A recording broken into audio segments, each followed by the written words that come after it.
కూటమి ప్రభుత్వం అధికారంలోకి వచ్చాక పాలన అస్తవ్యస్తంగా మారింది. ఓవైపు పచ్చమూకలు రెచ్చిపోతుంటే విచ్చలవిడిగా దొరుకుతున్న మద్యంతో మందుబాబులు కన్ను మిన్ను ఎరగకుండా ప్రవర్తిస్తున్నారు. విచ్చలవిడిగా వెలిసిన బెల్ట్ షాపులతో ప్రభుత్వ భవనాలను మద్యం సేవించడానికి అడ్డాగా మార్చేస్తున్నారు.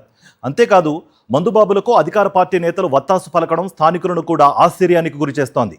నిర్మాణం పూర్తయి ప్రారంభం కాని నంద్యాల మండల విద్యాశాఖ నూతన భవనంలో మందు సేవిస్తూ కొందరు విందు చేసుకుంటున్నారు.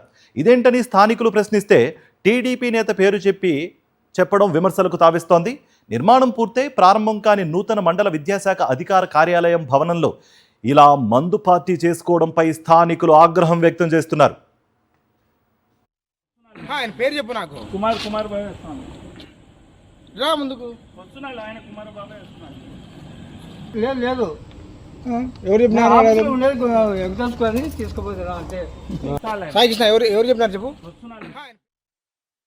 కూటమి ప్రభుత్వం అధికారంలోకి వచ్చాక పాలన అస్తవ్యస్తంగా మారింది. ఓవైపు పచ్చమూకలు రెచ్చిపోతుంటే విచ్చలవిడిగా దొరుకుతున్న మద్యంతో మందుబాబులు కన్ను మిన్ను ఎరగకుండా ప్రవర్తిస్తున్నారు.